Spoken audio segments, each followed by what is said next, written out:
नमस्कार, आप देख रही हैं नेक्स्ट 9 न्यूज़ पॉलिटिकल बाइट और आपके साथ मैं हूं क्रांति सिंह। कर्नाटक में बीजेपी दोबारा सत्ता में नहीं लौट पाई। कर्नाटक विधानसभा के इतिहास में ये कोई नई परिघटना नहीं है।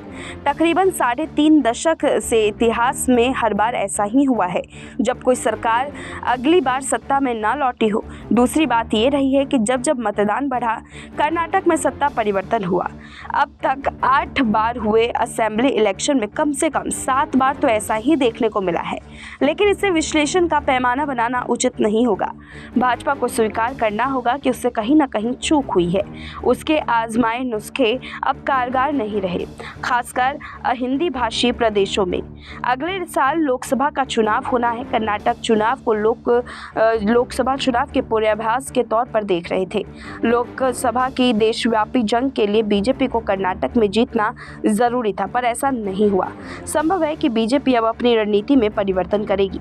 कर्नाटक में पिछले ही साल में धार्मिक आधार पर हिंदू वोटों के ध्रुवीकरण के प्रयास में बीजेपी लगी थी। हलाल, हिजाब और अजान तक के मुद्दे कर्नाटक में गूंजते रहे। बीजेपी को उम्मीद थी कि इसके जरिए हिंदू वोटों का ध्रुवीकरण करना आसान होगा। आखिरी वक्त में तो ऐसा लगा कि चुनाव के मूल मुद्दे अब कोई मायने नहीं रखते। धार्मिक ध्रुवीकरण में बजरंगबली की भी एंट्री कांग्रेस और बीजेपी ने करा दी।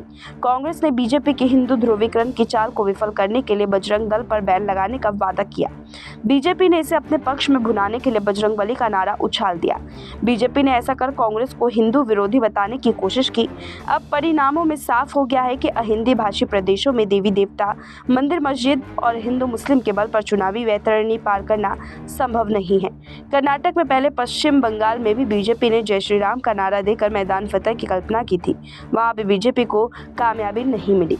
पुराने चेहरे को बदलकर नए चेहरे चुनाव में उतारने का प्रयोग बीजेपी ने गुजरात से शुरू किया था। गुजरात में इससे मिली कामयाबी को बीजेपी ने एक अस्त्र मान लिया था। इसे अपने परखे प्रयोग को बीजेपी ने कर्नाटक में दोहराया। लगभग 70 नए चेहरों को पार्टी ने टिकट दिया, पर गुजरात का सफल प्रयोग कर्नाटक में विफल हो गया। बीजेपी ने कई कद्दावर नेताओं को भी इस प्रयोग में बलि चढ़ा दी।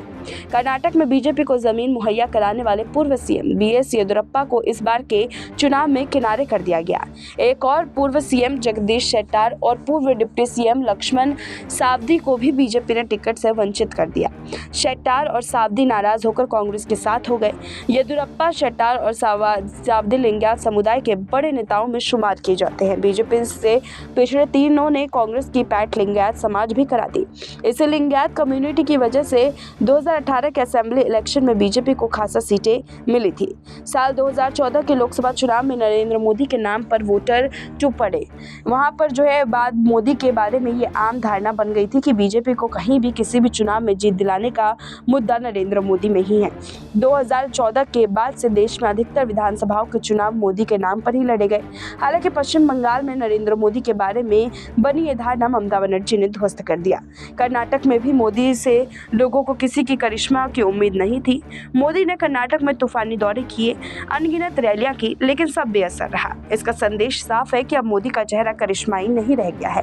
ये जरूरी है कि उनके नाम पर कुछ वोट जरूर मिले होंगे, लेकिन विधानसभा चुनावों में उनके नाम का सिक्का अब नहीं चलने वाला है। पीएम मोदी ने कर्नाटक में 25 चुनावी कार्यक्रम किए, जिनमें रैली, जनसभा और रोड शो शामिल थे। इसके बावजूद बीजेपी सत्ता से दूर रही। 2018 में जब वो सबसे बड़ी पार्टी थी, लेकिन सरकार बनाने के लिए उसे जेडीएस से गठजोड़ करना पड़ा था। इस बार तो उनकी भी संख्या नहीं मिली, जिसमें तोड़ जोड़ कर भी जो सरकार बनाने की कोई गुंजाइश होती, वो भी अब उनसे छिन गई है। फिलहाल देखना बेहद दिलचस्प होगा इस पूरे मामले में बीजेपी अपनी तरफ से कितने बदलाव करेगी। अभी के लिए बस इतना ही। देश दुनिया की तमाम बड़ी खबरों के लिए देखते रहिए नेक्स्ट 9 न्यूज़ पॉलिटिकल बाइट।